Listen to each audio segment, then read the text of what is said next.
Nancy is dancing so hard, the club can't even handle her right now. The club has a black and white checkerboard floor and zebra-striped walls. Sorry, but I can't even handle the club right now. Argo Funk Book Review, Argo Funk Book Review. At the cool new dance club, Nancy runs into her old friend, Laurie Weaver. Laurie and Nancy have a lot in common, like similar clothes, taste in men, and oh yeah, they have matching Mustangs that their overly rich fathers bought them, just 'cause. So, basically, Nancy has more in common with Laurie than with her boyfriend. Gotcha.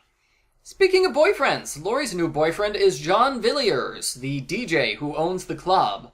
Laurie's ex-boyfriend, Adam Boyd, is very angry about this. He vows to get revenge, and he pays Pam the waitress to spill a drink on Laurie's lap. Oh yeah, I can totally see how Nancy and Laurie have the same taste in men. This guy reminds me of Ned.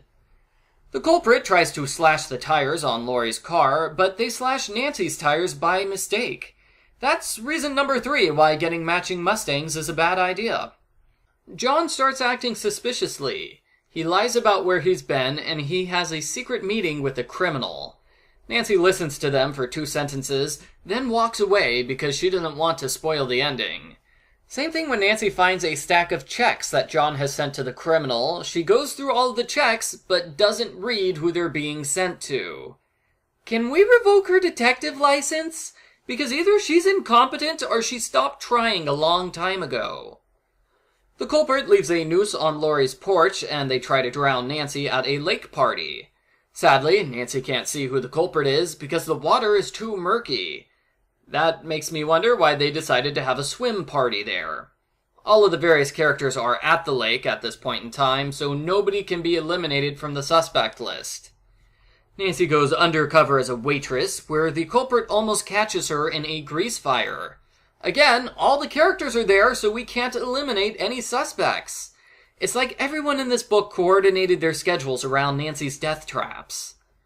John has lady problems as he tries to break up with Laurie to protect her from the criminals, but he can't give her up because it's true love.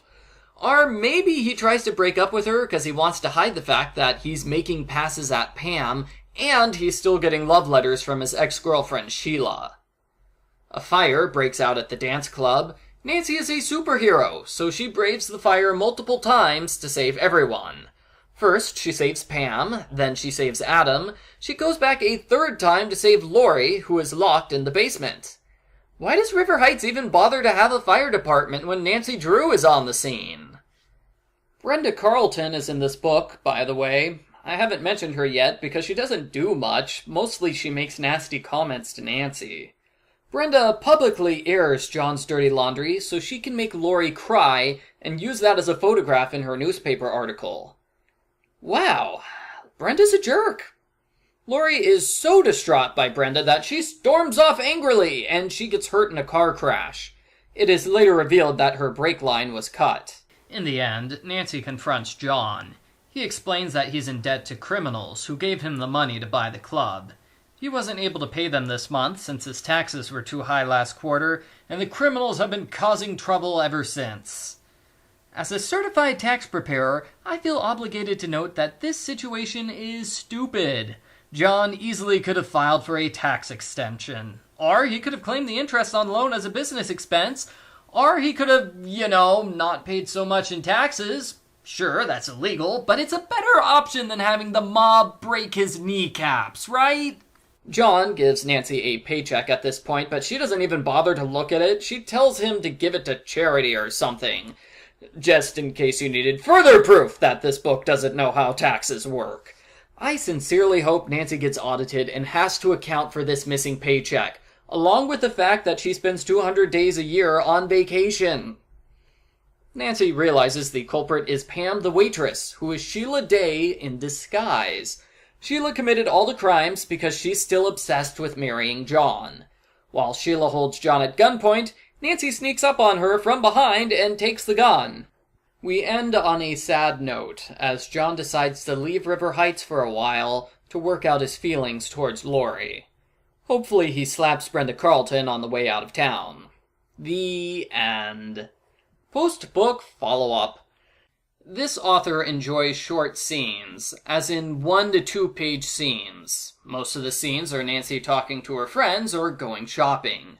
Some chapters are just Nancy bouncing around from short scene to short scene. It was a literal change of pace to be constantly moving around, and I thought it was well done. Another change of pace is the culprit confrontation. John and Sheila go through their big showdown without realizing Nancy is there watching them. How often does that happen? The culprit confesses to everything and Nancy doesn't even say a word? That was neat. It was different. Having Brenda Carlton in this book might have been a mistake, because her presence instantly reminded me of her last book, Book 22. That book and this book both follow the same basic storyline. Like, we have the handsome guy who dates a rich girl because he desperately needs money to pay off his criminal contacts. True love convinces him to stop with crime, but his older partner forces him to continue. Granted, there are differences between the two books, but that's a lot of similarities. Unlike the previous book, it is possible to solve the mystery before Nancy does. At least, I solved the mystery. So points to the book for having a mystery that can be solved. And points taken off the book, because I solved the mystery early due to process of elimination. Sorry, book. John isn't a good fake-out culprit. It's obvious that he's not the one trying to destroy Laurie. Oh, and having Nancy go undercover as a waitress was kind of neat, too. Overall, I enjoyed the book, and I liked how it changed things up a bit. If I was the editor, I'd try to get the author to do another book. Maybe something with a less derivative plot. I give Nancy Drew Files number 37, Last Dance, an 8 out of 10.